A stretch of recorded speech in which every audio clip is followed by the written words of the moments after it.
Miss Pratap. By the way, what's your name, young man? Sir Ravi Jha. చూస్తుంటే ట్రైన్లో మొదటిసారి వెళ్తున్నట్టున్నావు. అందుకే నీకు తెలియదు కావచ్చు బహుశా. పడుకునేది ఉంటే గనక మన టికెట్ మనమే బుక్ చేసుకోవాలి. లేదండి, అలాంటిది ఏమీ లేదు. నేను హోలీ కోసం ఇంటికి వెళ్తున్నాను. ఇక ప్రయాణం కూడా దూరంగా ఉంది కాబట్టి కాస్త ఒక కొనుక్కు తీద్దాం అనుకున్నాను అంతే.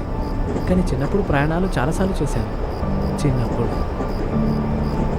ఈరోజైతే తప్పనిసరి చేయాల్సి వచ్చింది. అందుకే ఇలా అంటే అంటే 10 ఏళ్ల క్రితం మా నాన్నగారు ట్రైన్ ప్రమాదంలో చనిపోయారు. తర్వాత ఒంటరిగా ప్రయాణం చేయడం వల్ల మా అమ్మకి రక్తం వచ్చింది. మా అమ్మ కూడా ఇంకో 2 సంవత్సరాల తర్వాత మా చెల్లితమ్ముడు కూడా ఒక రైలు ప్రమాదంలో చనిపోయారు. అప్పటి నుండి మా కుటుంబంలో రైలు ప్రయాణం చేయాలంటే ఒక రకమైన దురదృష్టం వల్ల